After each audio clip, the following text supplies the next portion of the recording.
रामचरितमानस में मिलेगा। अब मरने के बाद मोक्ष होता है, ये भागवत में मिलेगा।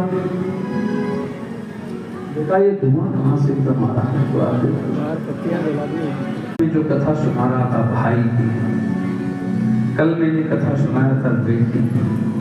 बस इन संस्कारों में व्यक्ति को परिणत कर दो कि यही तुम्हारे घर में राम राज्य की कल्पना पूर्ण हो जाएगी।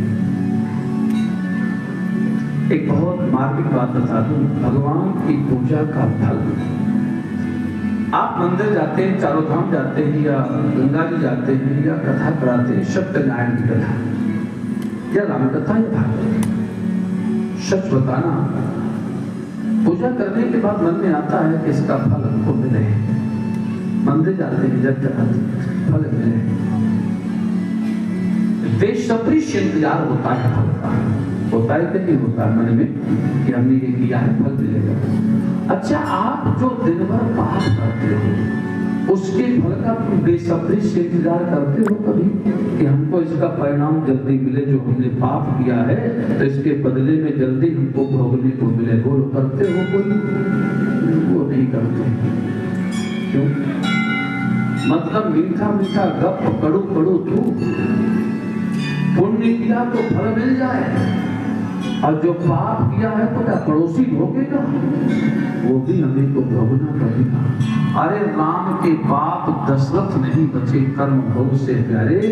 दशरथ जी ने श्रवण कुमार को बाण मारा था तो पुत्र के शोक में तड़प तड़प कर मरना पड़ा। ये पृथ्वी का नियम क्या है कि कर्म प्रधान विश्व करी राखा, जो जस करे सो तस फल चाखा। तुम्हारा जब कर्म का फल मिलता है तो फिर पूजा पाठ दान पुण्य जब तब से क्या होता है, इसका प्रभाव देखिए कि जो तप करे कुमारी तुम्हारी तो भाभी बेच सके त्रिपुरारी। क्यों? क्योंकि शंकर जगत वंत जगदीशा, सुर नर मुनि सब नाम ही सीसा। शंकर सहज, ध्यान देना, अगर जीवन में ज्यादा उतार चढ़ाव है, उठा पटक है, तो आपको शंकर की शरण में जाना पड़ेगा।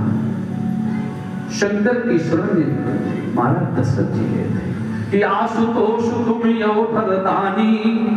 जानते हैं किसके मुख से निकला था? दशरथ।